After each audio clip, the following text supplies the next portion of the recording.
Welcome back to the Shine Within podcast. Mia Zambarano is a celebrated mental health therapist specializing in helping high achievers manage stress and anxiety to boost their performance.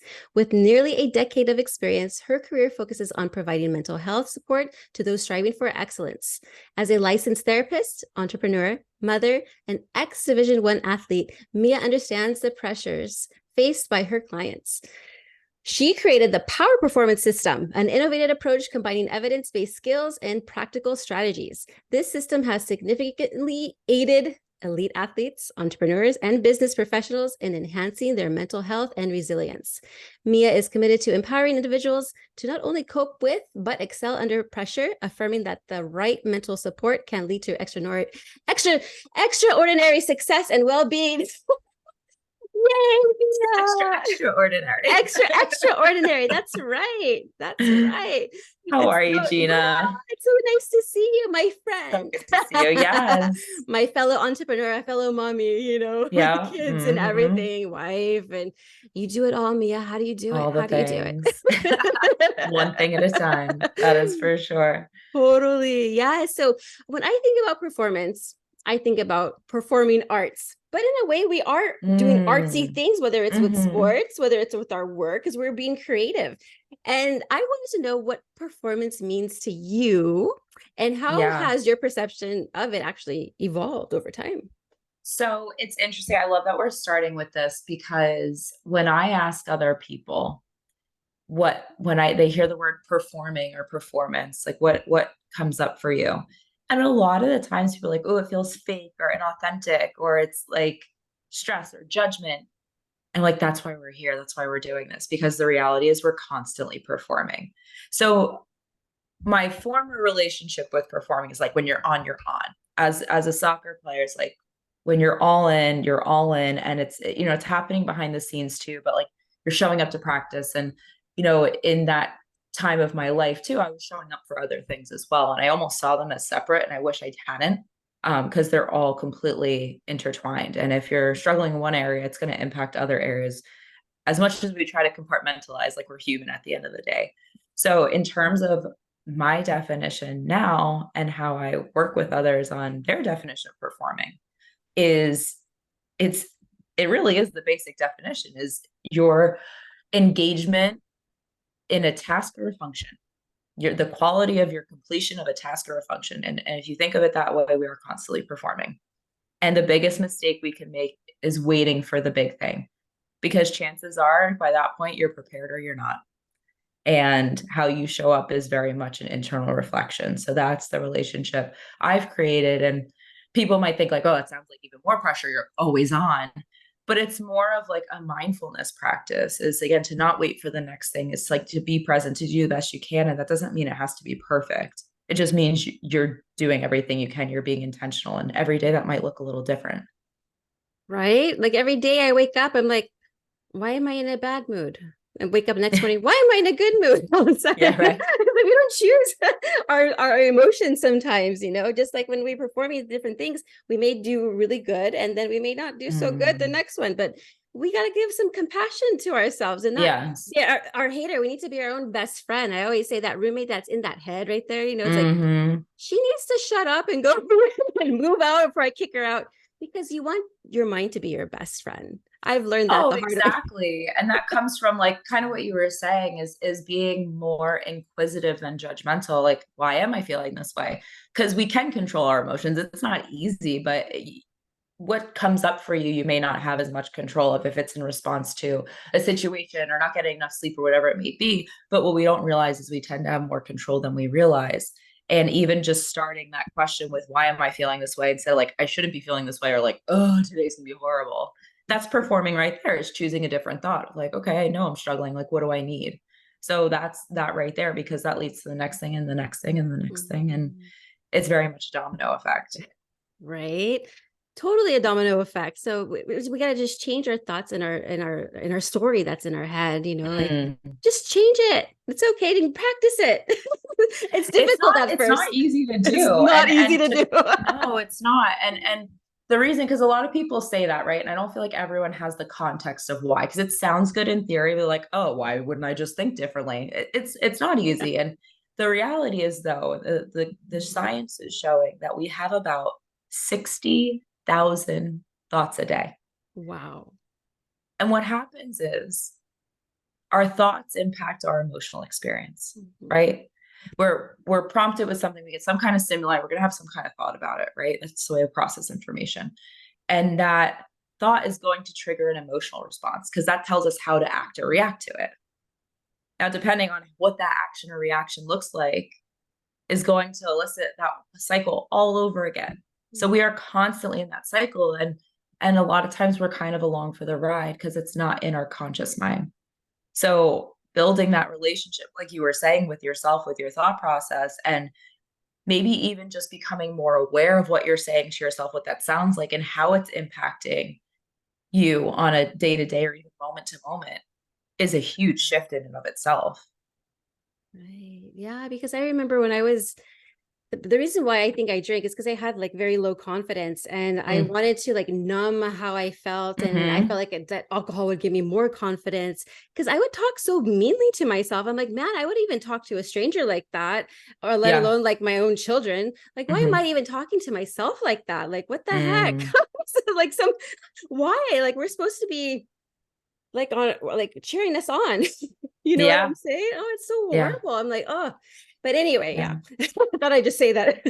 No, it's true though. And I think like when alcohol is a very common coping mechanism, when we don't know how to reconfigure those thoughts or they feel so invasive and we don't have other skills, it's a very common means of ineffective coping, obviously. But we do the best we can with what we know, and I think our job is to keep trying to build that knowledge, and instead of putting ourselves down or being harsh to ourselves, like building that compassion and knowing when you don't know what you need to know, and always being willing to find out more from whether it's someone else or resources or support or whatever it might be. Totally. Now, can you actually elaborate on some strategies or practices that actually help with enhancing performance? Yeah. So what my program comes from. So I think you said it in the introduction, which was beautifully said, by the way. I am a licensed therapist, so I've been doing this for about 10 years. And throughout those 10 years, not only did I have, the educational background, I've also had additional certifications and an ongoing, continued education in the field. Excuse me, I'm going to cough. That's okay. My kids love sharing their germs, so I'm apologizing if I cough again. No worries. I just got over being sick, so I feel you. Everyone's sick right now. Totally. Run and hide. It's the beauty of being virtual now. Right. So throughout that experience, and kind of again this parallel experience with being an athlete, I found that while I was building my practice and getting these new tools, a lot of people were seeking me out because of my background, because I was a high performer, because of whether it was academics or business or current former professional athletes, college athletes. And I noticed that kind of like became my niche, and I was like, not only do I click and jive well with these people, but I feel like the content I've been learning and tweaking is so applicable.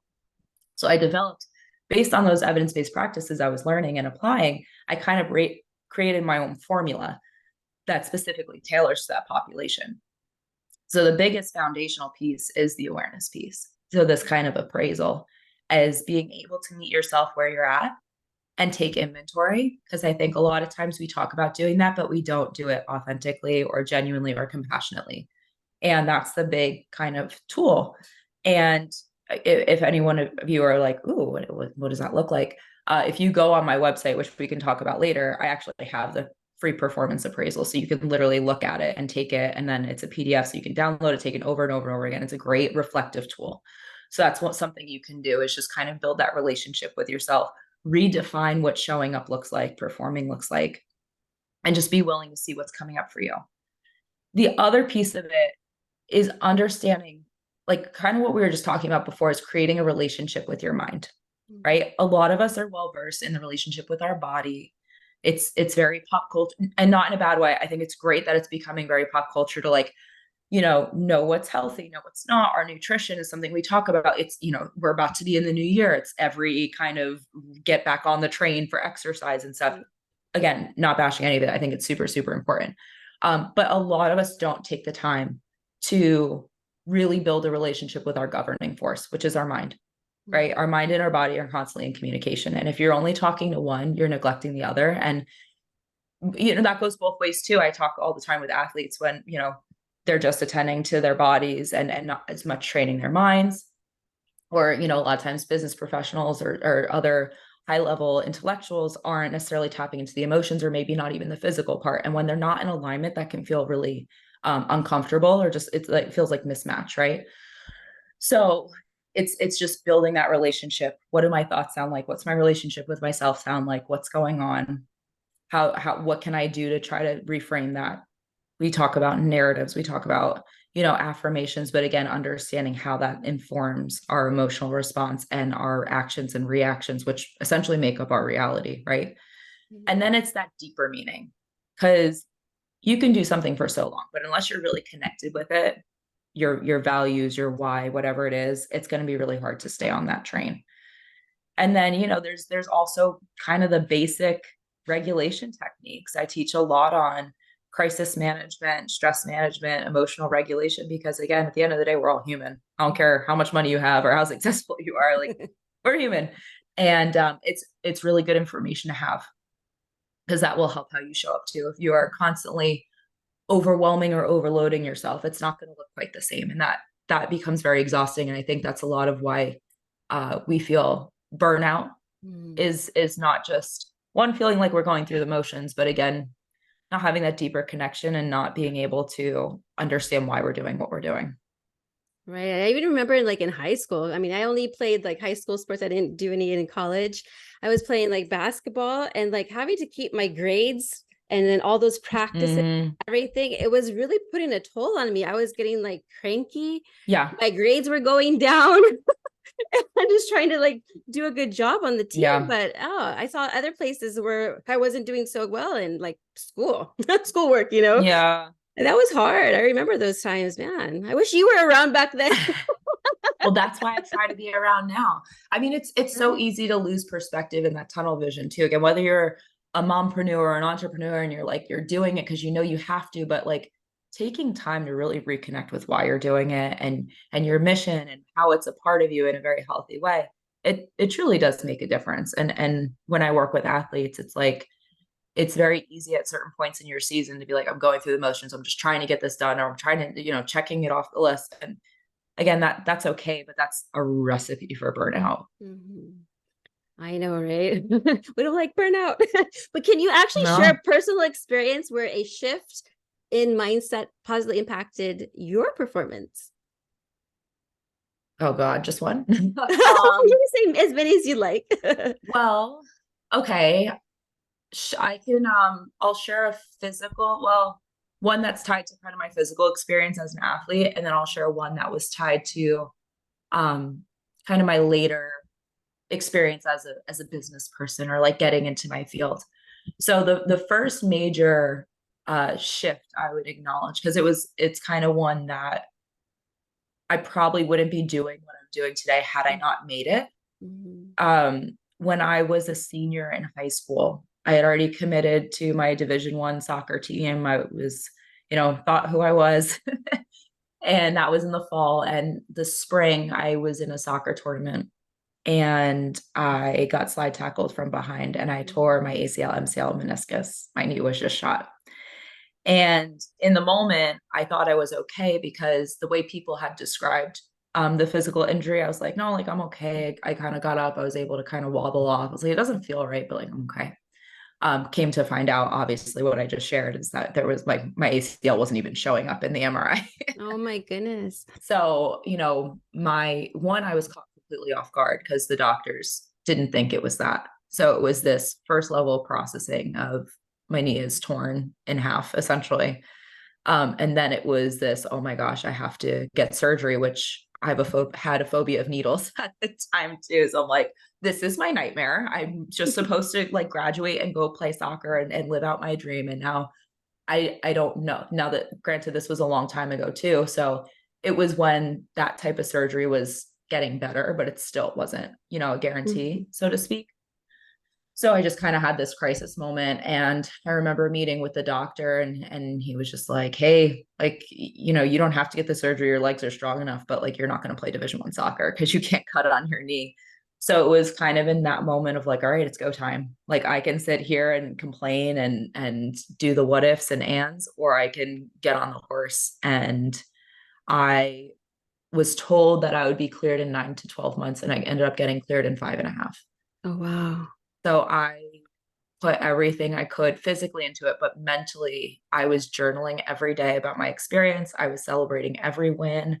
I was pushing myself mentally too, of not, I left it to my physical therapist to tell me what I wasn't capable of, and everything else I treated as a possibility. And I just remember being so dedicated to that process. And, kind of fast forward, this is something the story I tell a lot of my athletes is I did my post-op checkup, and the brace they had given me, I'm not a very tall person. So the brace at the time basically took up my whole leg. And I said to the doctor, I'm like, listen, this is really killing my hip. Like, how long do I have to wear this? Like, what's the deal? And he looked me in the eyes and he goes, if you're going to tear it again, you're going to tear it again. And I was like, whoa. And he's like, yeah, that's that brace. Like there's a function to it, but it's more of a mental crutch. And I was like, wow. So I never wore it again. Wow. Wow. So I'll it's just forget this. interesting. Wow. Yeah. And like, listen, I'm not telling everyone to do that, but for me, I think it was more counterproductive than productive, and it wasn't making me confident. And as soon as I took it off and treated it as like, this is out of my hands, all I can focus on is playing how I play, and that's probably going to keep me safer. And it did ultimately. So Yeah. that is like one big mindset story. Cause again, the physical work is important, but without your mind behind you, a lot of times that doesn't matter as much as you might think. And then the other is a kind of a tale on what you treat as being possible. When I was post grad, I was working very intensive in home family therapy cases. I was going from house to house, bouncing around inner city Boston. I was in East Boston at the time, Oh, wow. which now is beautiful, but at the time it was a tough area. It was a lot of people struggling and doing the best they could at the same time, but it was a rough area. So I was going from house to house, really helping these families that were open to it and in need. And I was so grateful for that work. And at the same time, it was taking a toll on me. Mm-hmm. Said to myself, remember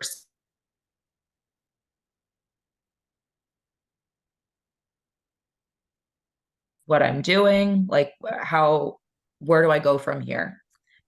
And I finally said, I had always had the idea of being in private practice. And I finally said to myself, why not? Like, who's telling you you can't? Is this idea like you have to put in that much blood, sweat, and tears? Like, like, yes, experience is great. And again, I think had I had not had some of that experience, maybe I wouldn't be again where I am today. But it was kind of one of those enough is enough. Like pain is inevitable. There are things that you need to push yourself through and challenge and grow and all these things. But suffering is optional. It's like that extended, that prolonged choosing of something that might not be serving you again. And it wasn't even the client population. It was just when I was waking up, how much I was traveling, how much I was in my car, how I was bouncing back and forth, the, things on the back end, paperwork and stuff that was due. It just wasn't conducive to the lifestyle I wanted to have either. So that was the Right. big one, is just kind of realizing like I have more say than I'm giving myself credit for, and choosing what I'm doing with my time and how I'm helping other people too. Yes, and that's amazing. I know I wanted you to connect with my brother and because he knows a lot of, I mean, he coaches basketball, men's basketball. And so I did have a question. Do you work with your clients like just virtually then, or do you go and fly out to the colleges? How does that work? So I work in person with some. There's an option, obviously, to do in person, to fly out, to travel. And a lot of people do virtual. Mostly individual clients will do virtual. If it's a team, I would like to do at least one session in person, because I think it's very impactful to be in the locker room with them. That's a lot of the teams I work with is in person. But yeah, I will follow them through a season. I'll do workshops, and it's a lot of fun. I love it. It, Yeah. it reminds you of being back in college again, Oh yeah. Yeah. No, absolutely.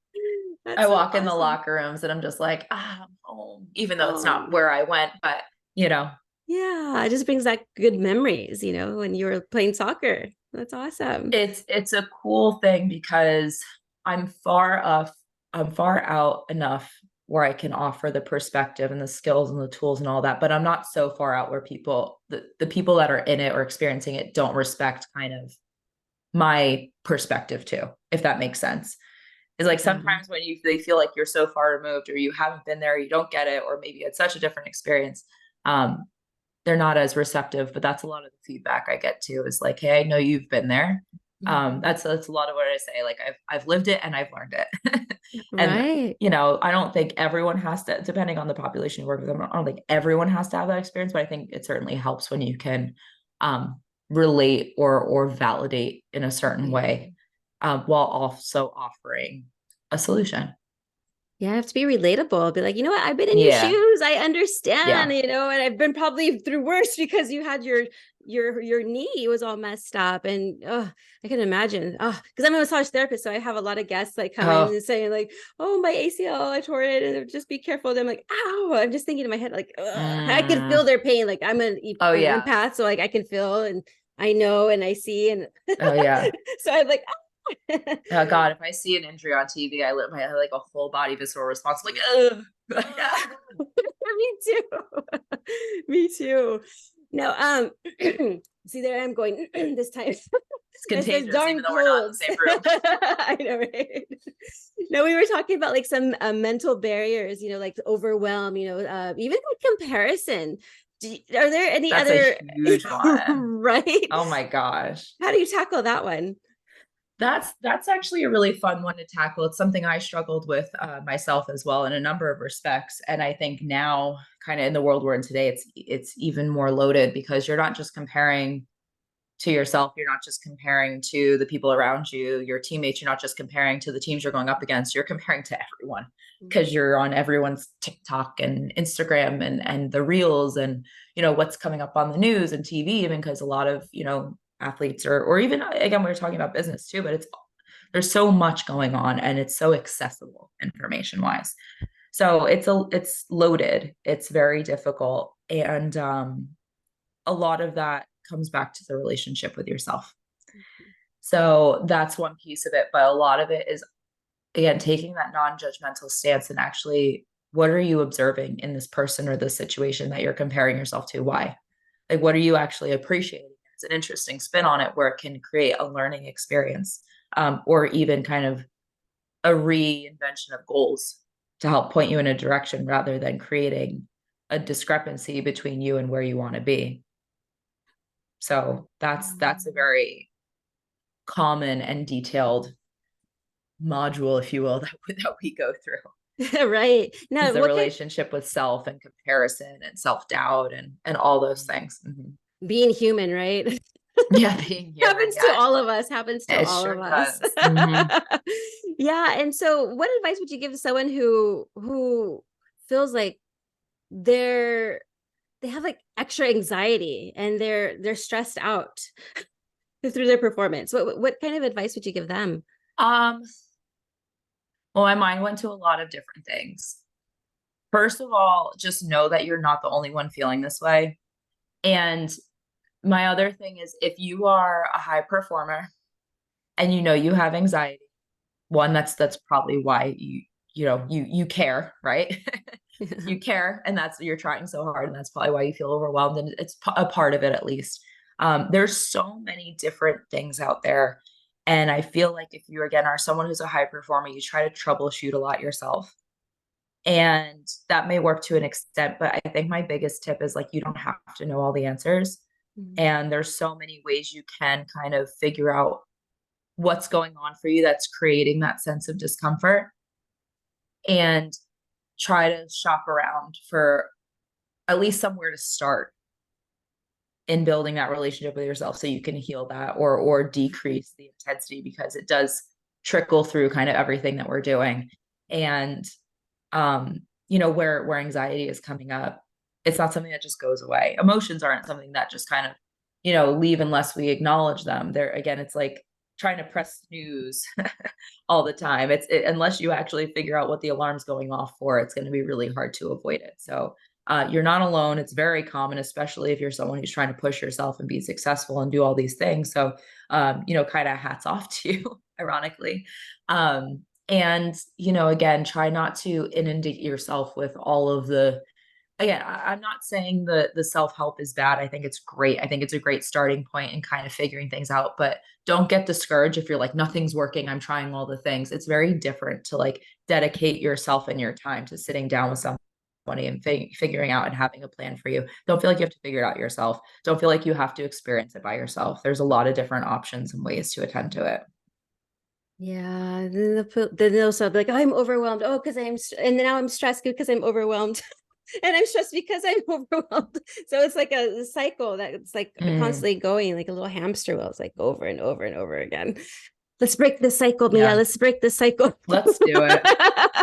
Yeah. So how do you assess the measure improvement in performance? Like, how should one deal with setbacks?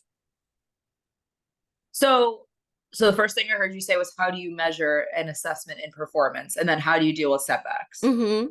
Right. So I actually have created, like I said, that little quiz. And when I work with somebody, whether it's in a traditional therapy standpoint or in a performance focused standpoint, we start with a baseline. Because a lot of times, like when you're working on something that's tangible or there's physical, evidence, like I've gained or lost this much weight, or I've done this or I've done that, or I measure, like there's kind of easy things to base your progress off of, so to speak. So what I like to do is have those numbers, have that kind of start with that baseline so we know what we're working with. And interestingly enough, kind of to your point, a lot of times when I start working with someone, the scores actually increase, which means like they might feel more stressed or more anxious or more comparison, because we're actually acknowledging what they've probably been burying. Right. So it's not an uncommon experience, and some might call it a setback. I think anything that you're doing, if you're actually approaching the process, it's never really a setback because it's always something you can learn from. I think the only time it's a setback is if you disengage. So when I see setbacks is like someone's really doing the work and they're like, I'm good. And then they stop doing the work. I think that's like a big setback, because we assume like, well, I'm doing good, I don't need to put as much effort in. I'd almost say that's when you like put the pedal to the metal, because that's when you're going to do your best work. I would like stay as consistent as possible. But otherwise, just because you're feeling more stressed a certain day or more overwhelmed or a little more discouraged, I don't see that as a setback. I see that as a learning experience and an opportunity to, again, refine your process, refine your approach, refine your well-being. Because, we treat these things as, okay, this is what works for me, whether it's your routine or whatever it might be.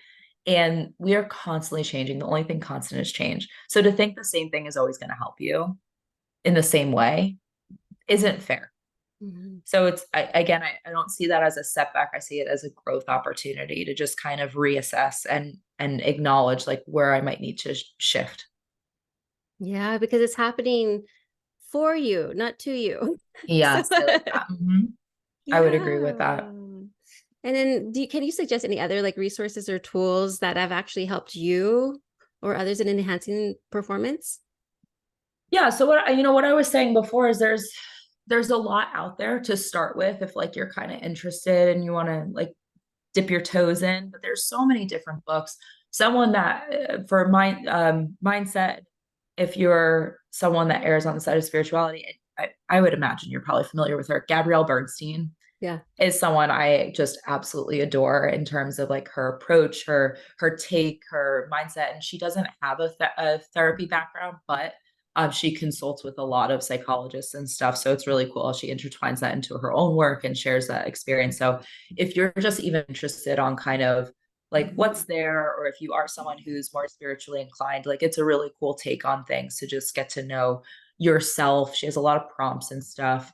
Again, otherwise, as far as tools, like my assessment is available to you guys. If you go to, www.thementalperformanceexpert.com, you'll see an opportunity to kind of download your own performance appraisal and, take it. You can always message me or reach out to me. And if you have any questions, and it's a good starting point, or you don't have to share it at all. It could be just for you to have. Hey, I love that. I'm gonna do it today. Yeah. I want to go and I want to because I want to see it. That's so awesome that you created something like that. That's amazing. I've I never think heard it's of it. important because again, Yeah. I think a lot of times it's like, well, how do I know if this is working? Or like, how is this going to benefit me? And it's hard to invest your time and effort and energy and resources into something that might feel uncertain. So to have something that's a check-in point and to understand how you're going to grow, how this is going to help you, how it's going to really change your life, and nothing shy of that, honestly. It's cool. It's nice to have that. And it is kind of a gift that keeps on giving because if you work with me, whatever tools you have, you always have them. And Mhm. then with this appraisal, it's just something that you can always return to check in with yourself. And what you might be answering to might look different in what you're performing and what that season of life looks like for you. But it's the same kind of formula in terms of Right. how you're treating yourself, how you're talking to yourself, how you're training your mind and your body and your emotions, and how you're showing up. It's like that one saying, how you do one thing is how you do everything. So they just need to hook up with you and then they can enjoy everything around them in life now because There it is. they're gonna have the tools, the knowledge, the strategies, everything. That's so awesome. Yeah. And so where can people follow you on social media? So I am on LinkedIn. Um, I am on Instagram primarily. Those are my two kind of hot spots. I try not to wear myself too thin. So at Instagram, I am the mental performance expert. If you are an athlete or someone who's just interested in athletics, college, I get even high school, professional, you can go to uh, 4TA. No, I'm sorry, it's the number four, the athletes underscore. I'm thinking of the website. So for the athletes underscore, but the number four, and then the mental performance expert. And then you can find me on LinkedIn at Mia Gardner Zambarano. Yes, and I will have everything in the show notes. So make sure you check out the show notes so that way you can click those links and boom, Yeah, you can she's go to right the there. website, reach out to me there. You can find me on social. I try to give as much content and all that stuff too, just so you can have a taste of who I am and little helpful takeaways here and there as well. Yeah, whenever I think about Mia, I think that's a song, Mama Mia. Here I go again. I don't know. It They was, made it for me, didn't you know? yes, right? See? It takes place in Greece too, which my Oh, family is from. That's oh, cool. how awesome Yeah. is that? That's Yeah. awesome. I know a lot of Mias who play soccer. Like I went to high school with a friend named Mia. She played soccer, and then I wasn't there like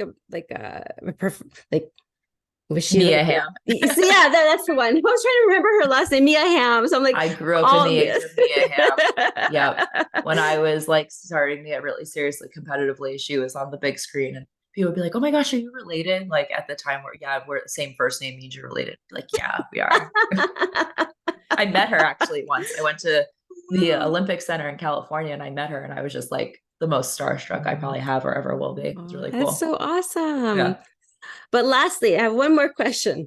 What's the one piece of advice you would give to our listeners about reestablishing a positive relationship with their performance?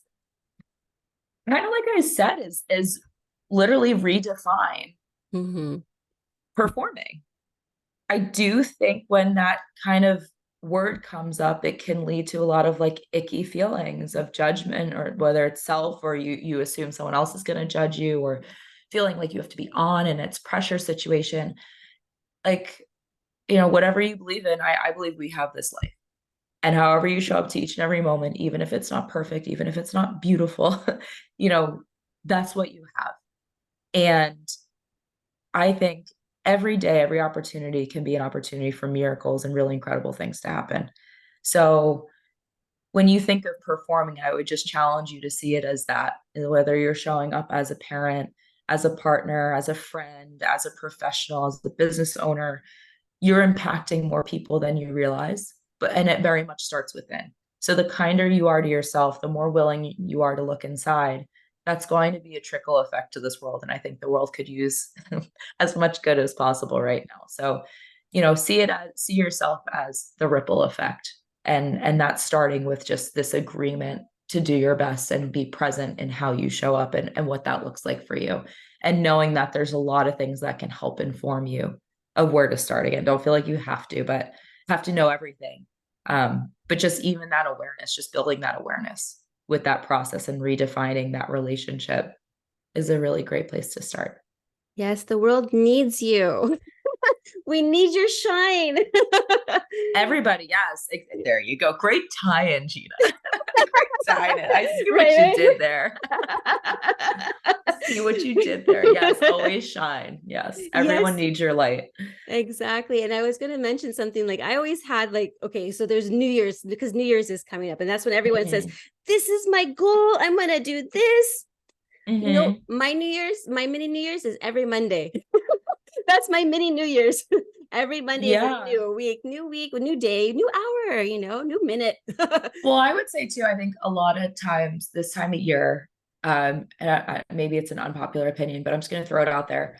It's always like the next thing, the next thing, the next thing. And I think it's really hard to inform the next thing if you don't reflect on what's going on. And it's not to dwell, because a lot of people are like, oh, where you are, your eyes focus on is where you're going. It's not to focus, to harp, it's to build from. So I actually see this as a great time of year to reflect, to kind of stop and acknowledge and what's worked and what hasn't, in the context of, again, how you want to perform, how you want to show up, what you want to accomplish. So in the rush of, and again, maybe unpopular opinion, but Black Friday, Cyber Monday, whatever, all those things, it always felt like sticky to me because it felt like so pressured and so fast paced. I like naturally just want to slow down for a second. I just want to see like what's going on, like how are we doing, and then use that information to move forward and to put stuff into action. But if you're feeling that kind of that way, and you feel like you're behind or you're lagging, or you want to do these things but you don't know where to start, just take a minute. It's okay.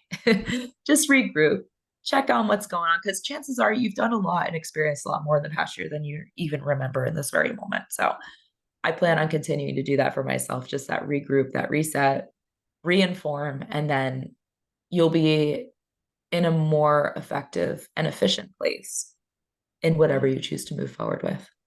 I love that, Mia. That's beautiful. I'm going to write that down, okay? Yeah. I'm going to use that. You and me both. It reminded me of the Black Friday, right?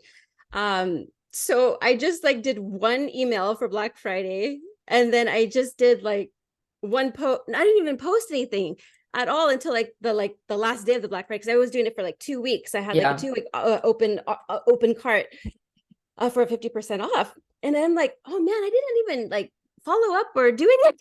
So you know what? I'm like, that's okay, because at least it's the first time I actually did a Black Friday. So I'm like, hey, baby steps. So I'm happy for myself. Baby steps.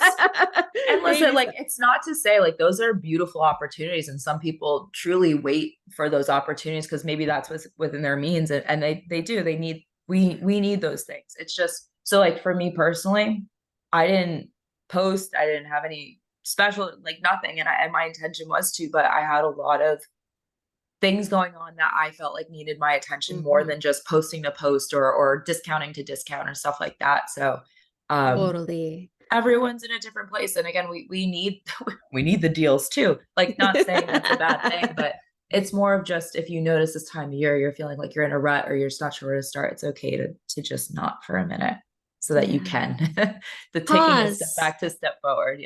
Yeah, I would say just pause, take a pause. It's okay. Nothing's going to happen. The world is still here. Okay. I always tell my friends, like, when they're going through some crisis, they're like, oh, it's the end of the world. I said, listen, do you remember when it was the end of the world last time? You got through it, right?